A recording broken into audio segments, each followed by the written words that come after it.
আসসালামু আলাইকুম রহমতুল্লাহি ওয়াবারাকাতুহু। সুপ্রিয় দর্শক, আমরা আজকে এসেছি শস্য বাংলা বাজার, চিন্নমনগর 10 নং ওয়ার্ড, শাখা হজরত আল হাবিব গায়েব কুতুব আউলিয়া রহমতুল্লাহি মাজার শরীফে। উক্ত মাজার এখন কাজ করার বাকি। আপনারা তো দেখতেছেন, প্রত্যেকে মাজারের দান অনুদানের জন্য দিবেন।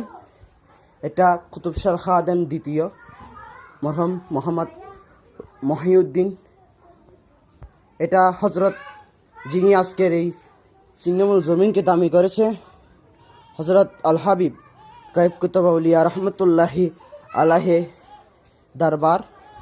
এটা হচ্ছে ওনার খাদেম, যিনি ওনাকে বাবা ডেকেছেন, যিনি আজকে ইয়া করেছেন, এই এতটুকু এনেছেন মোহাম্মদ রফিকুদ্দিন। আজ এই দরবার এখনো ভাঙচুর। এই দরবারকে সুন্দর করার আপনারা প্রত্যেকে চেষ্টা করবেন। যেন এই বছর প্রত্যেক বছর 16 ডিসেম্বর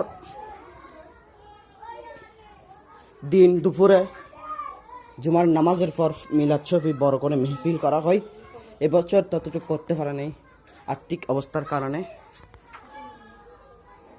তা আপনারা প্রত্যেকেই দেখবেন, আপনারা প্রত্যেকেই জানবেন, প্রত্যেকেই শুনবেন। এই কুতুবশাহ দরবারে প্রত্যেকে যাবেন, ধরবেন। আল্লাহর হক্কানি পীর মাশায়েল, একজন